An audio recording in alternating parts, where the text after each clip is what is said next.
Coming up next, I review Acqua Di Parma'S classic 1916 cologne, Colonia.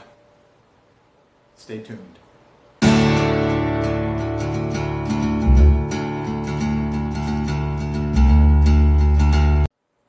Welcome back, everybody. This is Joel the Nose coming to you from Miami, and today I'm going to do a review of the classic cologne, not perfume or eau de toilette.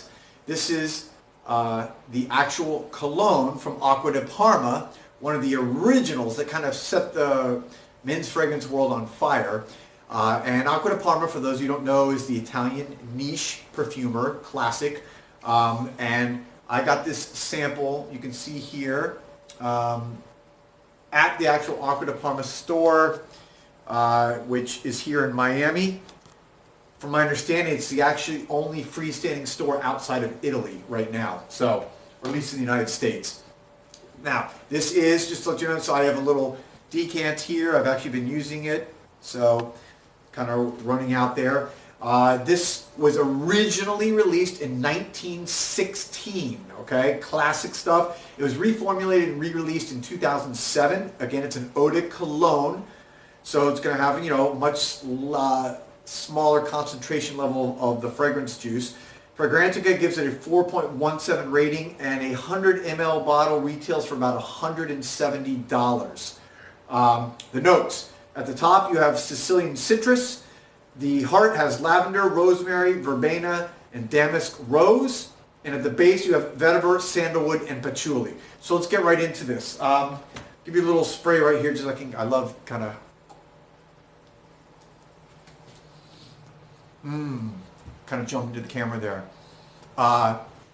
It dripped on my fingers too.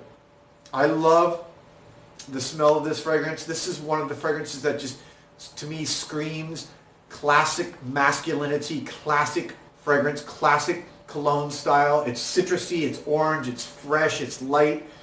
It is truly delicious. Truly one of my favorite initial smells from a men's fragrance. It's spicy. It smells like fresh cut oranges, kind of like, you know how the juice and the spray kind of comes up when you cut the rind of an orange. It kind of reminds me of that, sprinkled with rosemary, but you also get the lavender in there. Again, it's just delicious and juicy and fresh. Really, really one of my favorites from the house of Acqua Di Parma, especially on the opening.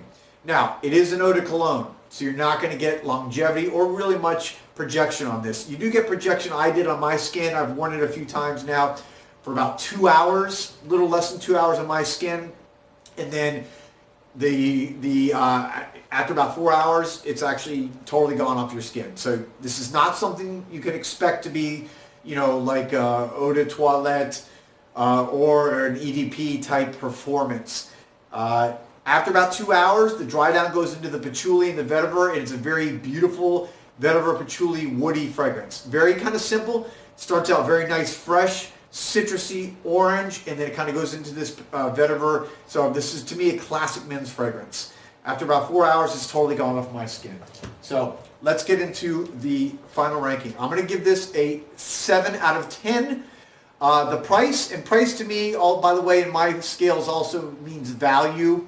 I give it a 1 out of 2 because it's at $170 for 100 mLs. If it was an eau de parfum, that would be a 2 out of 2 because it would be under $2 per ml. This is $1.7 per ml, but because it's eau de cologne and your performance and projection are not going to be the same, I give it a 1 out of 2. Okay, projection, again, also 1 out of 2. 2 hours is not terrible for a lot of fragrances, especially for cologne. So I think that actually gives it a 1 out of 2.